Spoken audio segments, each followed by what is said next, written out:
സന്ധ്യാദീപം. ഏവർക്കും സന്ധ്യാദീപത്തിലേക്ക് സ്വാഗതം.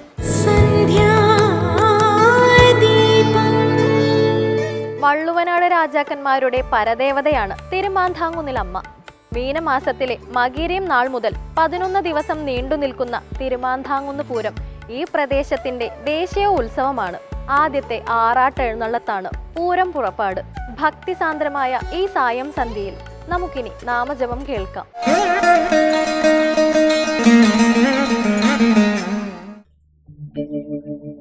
വന്ദേ മുകുന്ദ ഹരേ ജയ ശൗരി സന്താപഹാരി മുരാരേ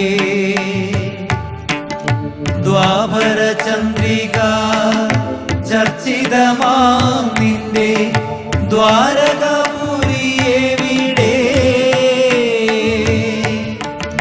പീലിത്തിളക്കവും കോലക്കുഴൽ പാട്ടും അമ്പാടി പൈക്കളുമെവിടെ ക്രൂരനിഷാദശരം കൊണ്ടു നീറുമി നെഞ്ചിലെന്നാത്മപ്രണാമം പ്രേമസ്വരൂപനാം സ്നേഹസതീർത്ഥ്യന്റെ കാൽക്കലൻ കണ്ണീർ പ്രണാമം.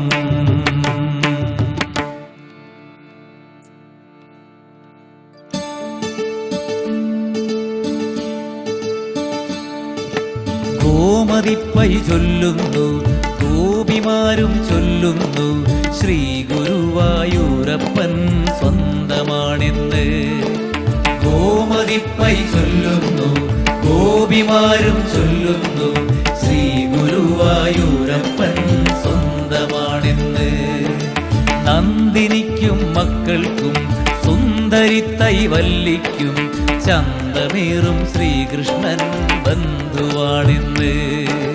നന്ദിനിക്കും മക്കൾക്കും സുന്ദരിത്തൈ വല്ലിക്കും ചന്തമേറും ശ്രീകൃഷ്ണൻ ബന്ധുവാണെന്ന്. കാർമുകിലും ചൊല്ലുന്നു മേഘവർണ്ണം തൻ്റേത്, പൂങ്കുയിലും കൂവുന്നു പുല്ലാങ്കുഴലിൻ്റേത്. കാർമുകിലും ചൊല്ലുന്നു മേഘവർണ്ണം തൻ്റേത്, പൂങ്കുയിലും കൂവുന്നു പുല്ലാങ്കുഴലിൻ്റേത്. ഗോമതിപ്പൈ ചൊല്ലുന്നു, ഗോപിമാരും ചൊല്ലുന്നു, ശ്രീ ഗുരുവായൂരപ്പൻ സ്വന്തമാണെന്ന്.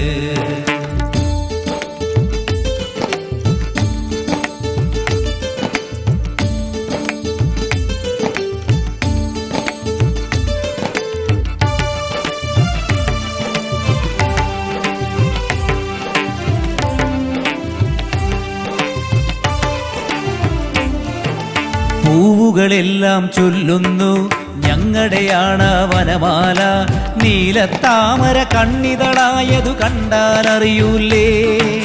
പൂവുകളെല്ലാം ചൊല്ലുന്നു ഞങ്ങളുടെയാണ് വനമാല, നീലത്താമര കണ്ണിതളായതു കണ്ടാലറിയൂലേ. മിന്നലിന്റെ അരഞ്ഞാണം പൊൻകടുക്കൻ നക്ഷത്രം, മിന്നും പീലി കൊടുത്തത് മയിലാണാട്ടം കണ്ടില്ലേ. മിന്നലിന്റെ അരഞ്ഞാണം പൊൻകടുക്കൻ നക്ഷത്രം, മിന്നും പീലി കൊടുത്തത് മയിലാണാട്ടം കണ്ടില്ലേ. ഈ കണ്ണന്റേതായെന്തുണ്ട് കള്ളം കാട്ടും വിരുതുണ്ട്, ഈ കണ്ണന്റേതായെന്തുണ്ട് കള്ളം കാട്ടും വിരുതുണ്ട്. ഉണ്ണിക്കണ്ണനുമീയുള്ളോനും ഒന്നുപോലെ, ഉണ്ണിക്കണ്ണനുമീയുള്ളോനും ഒന്നുപോലെ. ഗോമതിപ്പൈ ചൊല്ലുന്നു, ഗോപിമാരും ചൊല്ലുന്നു, ശ്രീ ഗുരുവായൂരപ്പൻ സ്വന്തമാണെന്ന്.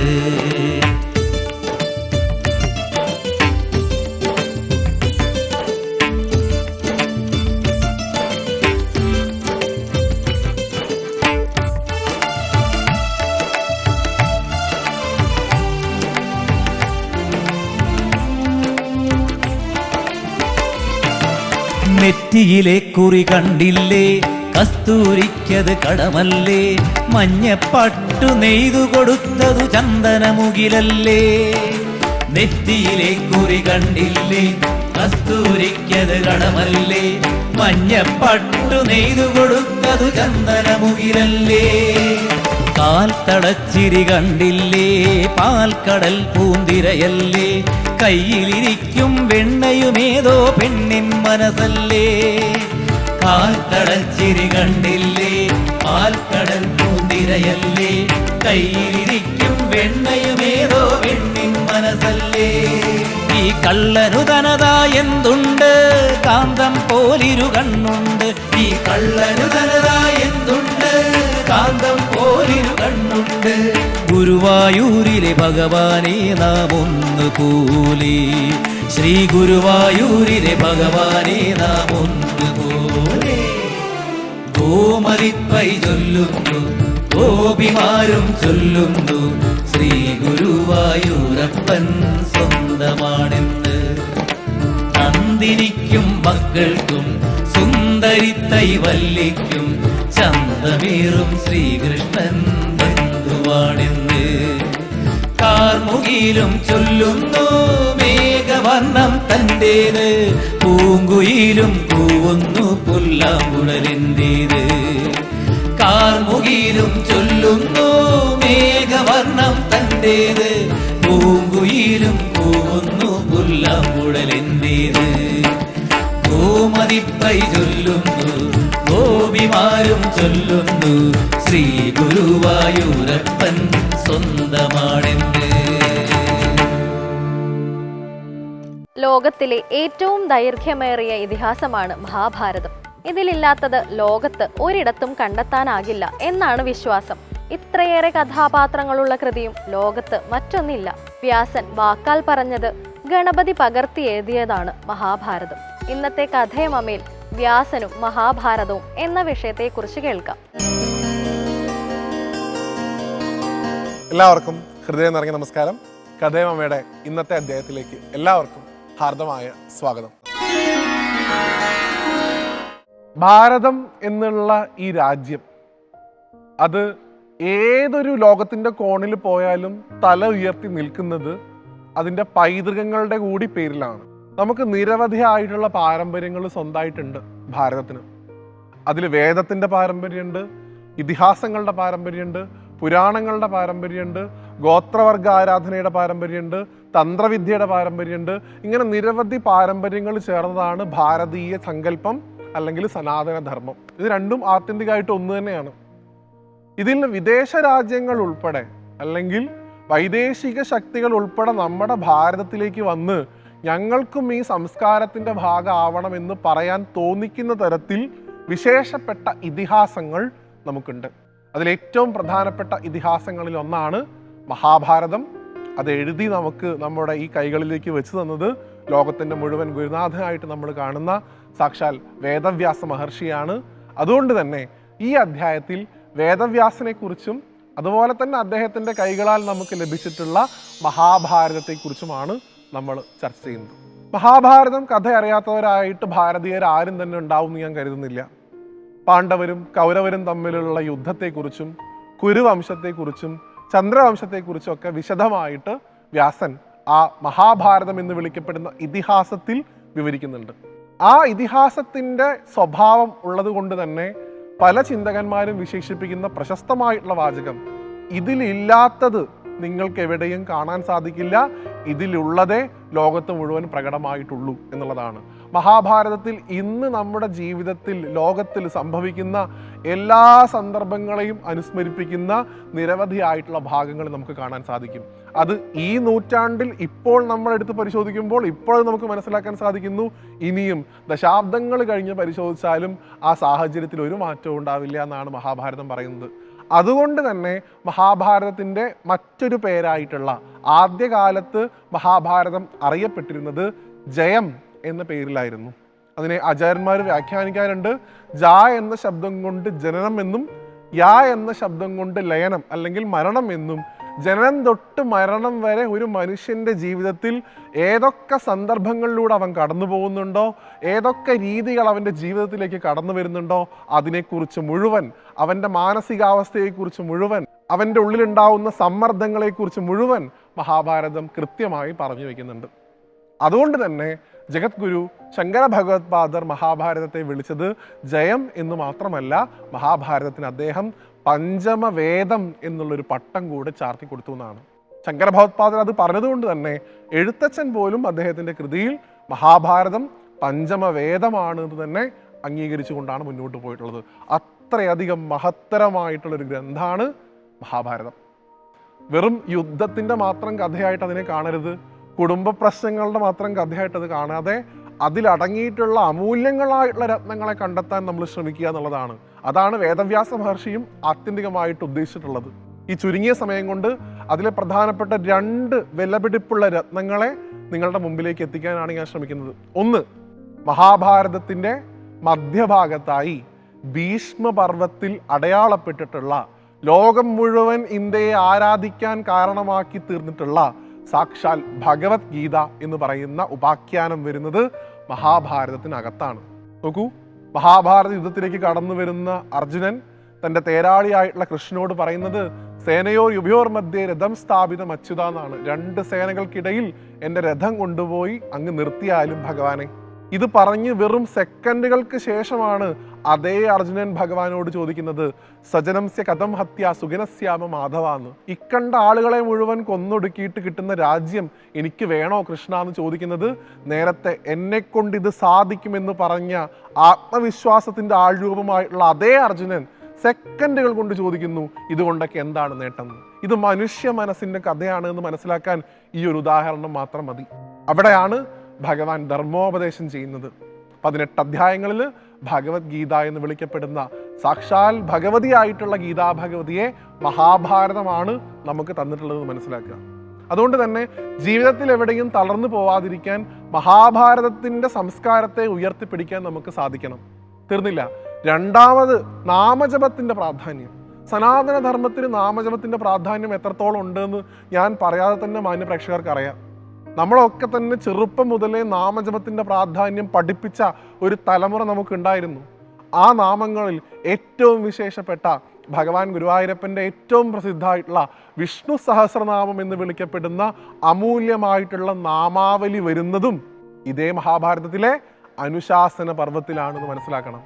രാജ്യഭാരം ഏറ്റെടുത്ത യുധിഷ്ഠിരന് രാജ്യത്തിനെ ഭരിക്കാനുള്ള ശേഷി നഷ്ടപ്പെടുകയും മാനസിക വ്യഥ അദ്ദേഹത്തിന് ഉണ്ടാവുകയും ധർമ്മം താൻ അനുഷ്ഠിക്കുന്നുണ്ടോ എന്നുള്ള സംശയം അദ്ദേഹത്തിന് ഉണ്ടാവുകയും ചെയ്യുമ്പോൾ ഭീഷ്മ പിതാമഹൻ അദ്ദേഹത്തിന് ഉപദേശിച്ചതാണ് സാക്ഷാൽ വിഷ്ണു സഹസ്രനാമം.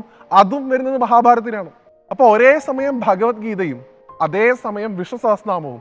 തീർന്നില്ല.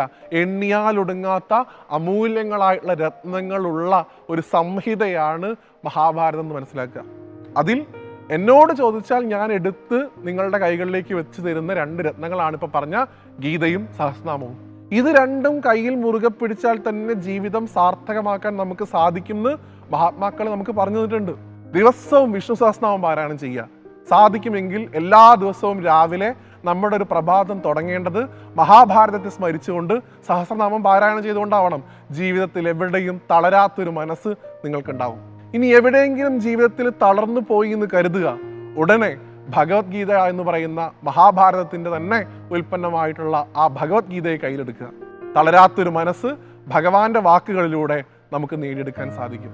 അപ്പം ഇത്രയധികം അമൂല്യമായിട്ടുള്ള ആ മഹാഭാരത ഗ്രന്ഥത്തെ നമുക്ക് നമ്മുടെ സംസ്കൃതിയിലേക്ക് തന്ന ആ വേദവ്യാസ മഹർഷിയെ സാഷ്ടാംഗം നമസ്കരിച്ചുകൊണ്ട് ആ മഹാഭാരതം എന്ന് പറയുന്ന കൃതി എഴുതിയ അദ്ദേഹത്തിൻ്റെ വായിൽ നിന്ന് വന്ന ശ്ലോകങ്ങളെ അർത്ഥം മനസ്സിലാക്കി കുറിച്ചെടുത്ത സാക്ഷാൽ മഹാഗണപതിയെ സ്മരിച്ചുകൊണ്ട് ഈ അധ്യായത്തിൽ നിന്ന് വിടവാങ്ങുന്നു. അടുത്തൊരു കഥയുമായി വീണ്ടും കാണുന്നവരെ എല്ലാവർക്കും നന്ദി, നമസ്തേ.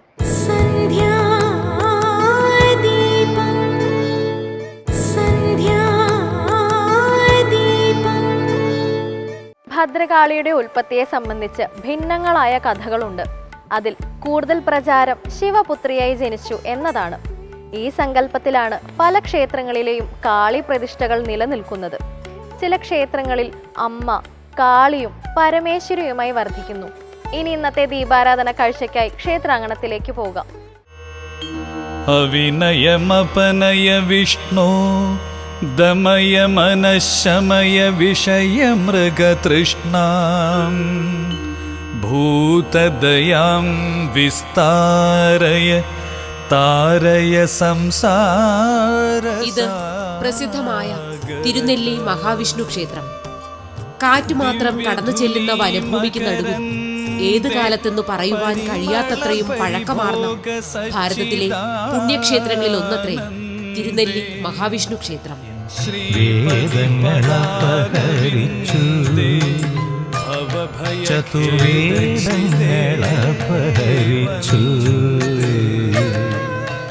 സൃഷ്ടിയുടെ കർത്താവായ മഹാവിഷ്ണുവിന്റെയും സൃഷ്ടിയുടെ ദേവനായ ബ്രഹ്മാവിന്റെയും ചൈതന്യധാരകളും പ്രകൃതിയുടെ മനോഹാരിതയും ഒത്തുചേർന്ന് പരിലസിക്കുന്ന ഒരിടം കൂടിയാണ് തിരുനെല്ലി ക്ഷേത്രം.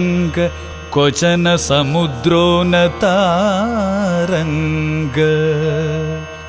വയനാടിന്റെ ഉത്തരദേശത്ത് കുടക് മലനിരകളോട് ചേർന്ന് ആകാശമുട്ടെ വ്യാപിച്ചു കിടക്കുന്ന ബ്രഹ്മഗിരിയുടെ താഴ്വരയിലാണ് പ്രസിദ്ധമായ ഈ പുണ്യക്ഷേത്രം സ്ഥിതി ചെയ്യുന്നത്. ദൃഷ്ടേ ഭവതി പ്രഭവതി ന ഭവതി കിം ഭവതിരസ്കാര. മാനന്തവാടി മൈസൂർ റൂട്ടിലെ കാട്ടിക്കുളം എന്ന സ്ഥലത്ത് നിന്നും ഏതാണ്ട് 20 കിലോമീറ്റർ ഇടത്തോട്ട് യാത്ര ചെയ്താൽ തിരുനെല്ലി ക്ഷേത്രത്തിൽ എത്തിച്ചേരാവുന്നതാണ്. പരമേശ്വര പരിപാല്യോ ഭവതാ ഭവതാപഭീതോഹം. തിരുനെല്ലിയെക്കുറിച്ചുള്ള മാഹാത്മ്യങ്ങളും മഹിമകളും അനവധിയാണ്. പുരാണങ്ങളിൽ എന്നതുപോലെ ഐതിഹ്യങ്ങളിലും നിറഞ്ഞു നിൽക്കുന്ന ഒരു ക്ഷേത്രമത്രേ തിരുനെല്ലി. ത്രിമൂർത്തികളിൽ ഒന്നാമനായ സാക്ഷാൽ ബ്രഹ്മാവാണ് തിരുനെല്ലി ക്ഷേത്ര പ്രതിഷ്ഠ നടത്തിയതെന്നാണ് ഐതിഹ്യങ്ങളിൽ പ്രധാനം.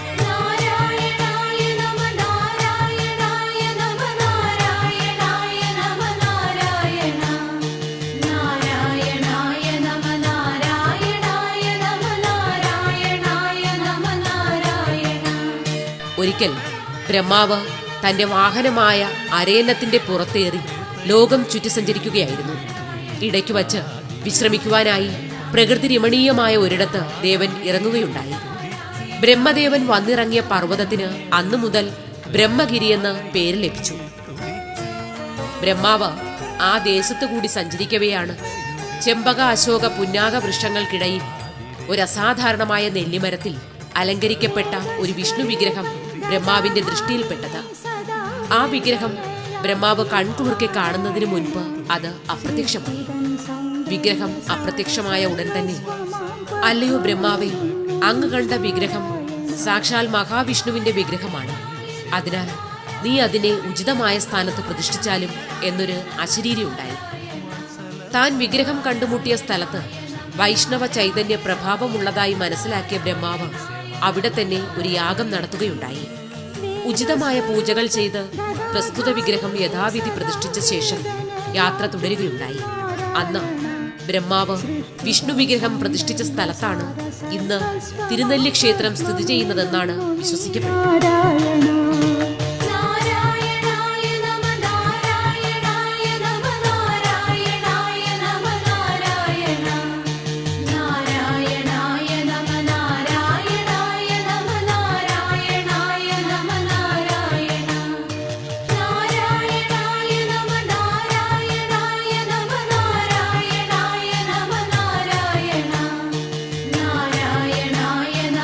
നെല്ലിക്ക കല്ലായി തീർന്ന സ്ഥലത്താണ് ഇപ്പോൾ ഗുണ്ടിക ക്ഷേത്രം സ്ഥിതി ചെയ്യുന്നത്.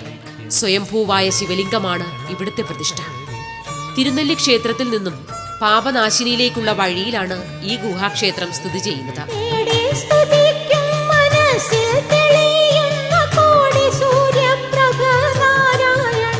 പാറക്കെട്ടിനുള്ളിലാണ് ഈ ക്ഷേത്രം. ഇവിടെ ഭഗവാൻ ശ്രീ പരമേശ്വരൻ അനേക കാലം ഗുഹാവാസിയായി കഴിഞ്ഞിരുന്നതായി വിശ്വസിക്കപ്പെടുന്നു. ഈ ഗുണ്ടിക ക്ഷേത്രത്തിൽ നിന്നാണത്രേ ഭഗവാൻ പരമശിവൻ ദക്ഷനെ വധിക്കുവാനായി കൊട്ടിയൂരേക്ക് പുറപ്പെട്ടതെന്നാണ് ഐതിഹ്യം.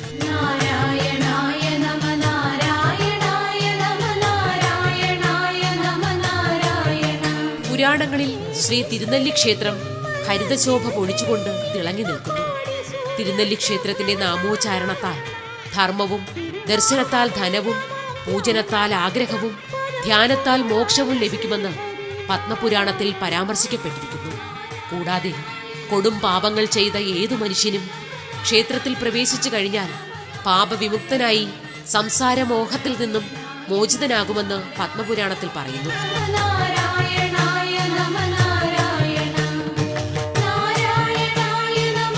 തിരുനെല്ലിയിലെ ഗംഗാനദിയായ പാപനാശിനിയിൽ മുങ്ങിക്കുളിച്ചാൽ സകല പാപങ്ങൾക്കും പരിഹാരമായെന്നും ഇവിടെ കർമ്മങ്ങൾ അനുഷ്ഠിച്ചാൽ പരേതാത്മാക്കൾക്ക് നിത്യശാന്തി ലഭിക്കുമെന്നും വിശ്വസിച്ചു വരുന്നു.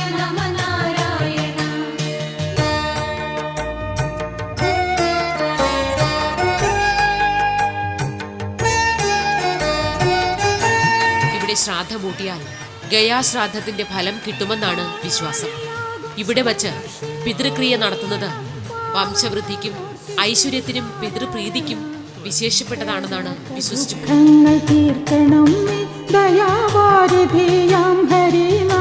പാപനാശിനിയിലാണ് വിഖ്യാതമായ പിണ്ടപ്പാറയുള്ളത്.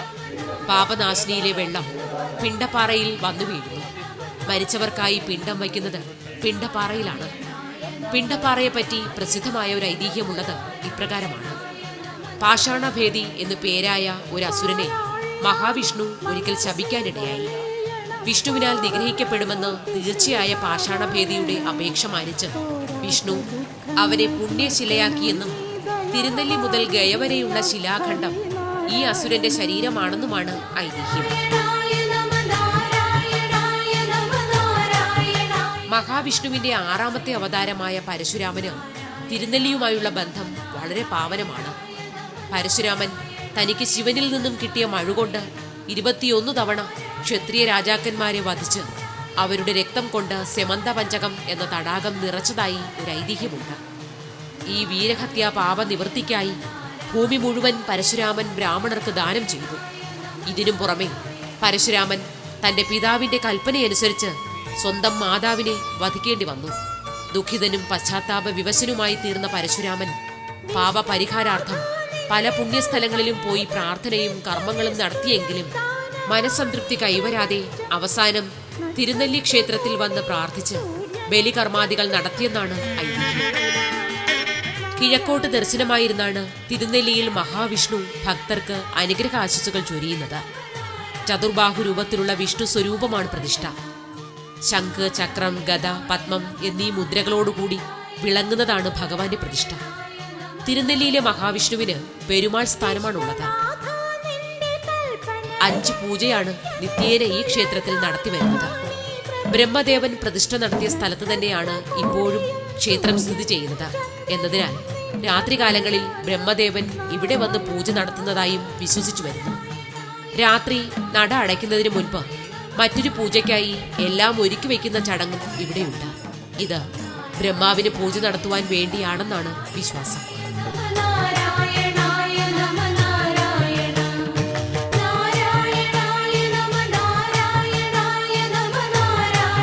പ്രതിമകളെ പിതൃക്കളായി സങ്കല്പിച്ച് നടത്തുന്ന പൂജ തിരുനെല്ലിയിൽ പ്രധാനമാണ്. കൊട്ടിയൂർ ക്ഷേത്രവുമായി തിരുനെല്ലി ക്ഷേത്രത്തെ ബന്ധപ്പെടുത്തി ഐതിഹ്യം നിലവിലുണ്ട്.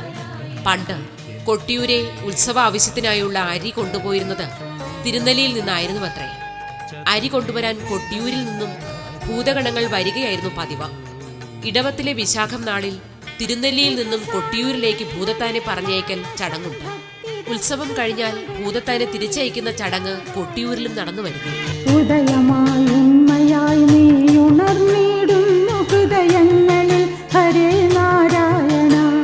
തിരുനെല്ലി ക്ഷേത്രവുമായി വളരെയേറെ ബന്ധപ്പെട്ട് കിടക്കുന്ന ഒരു ക്ഷേത്രമത്രേ തൃശ്ശിലേരി മഹാദേവ ക്ഷേത്രം. തിരുനെല്ലിയിൽ നിന്നും തെക്ക് കിഴക്കായി നരിനിരങ്ങി മലകൾക്കപ്പുറത്താണ് ഈ ക്ഷേത്രം സ്ഥിതി ചെയ്യുന്നത്.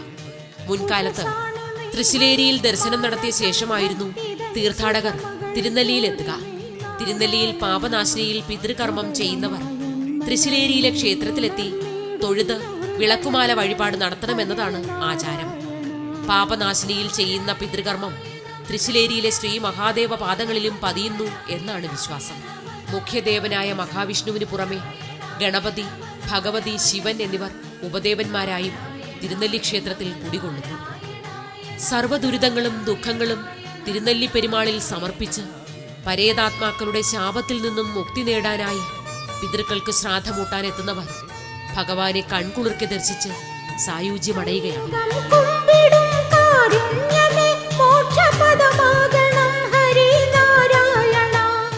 ജീവിതം ഒരു യാത്രയാണ്. ഈ യാത്രയിൽ പ്രയാസങ്ങളോ തടസ്സങ്ങളോ ഉണ്ടാകാതെ ജീവിതത്തെ മുന്നോട്ട് നയിക്കണമേ എന്ന പ്രാർത്ഥനയോടെ ഇന്നത്തെ സന്ധ്യാദീപം ഇവിടെ അവസാനിക്കുന്നു. ഏവർക്കും നന്ദി.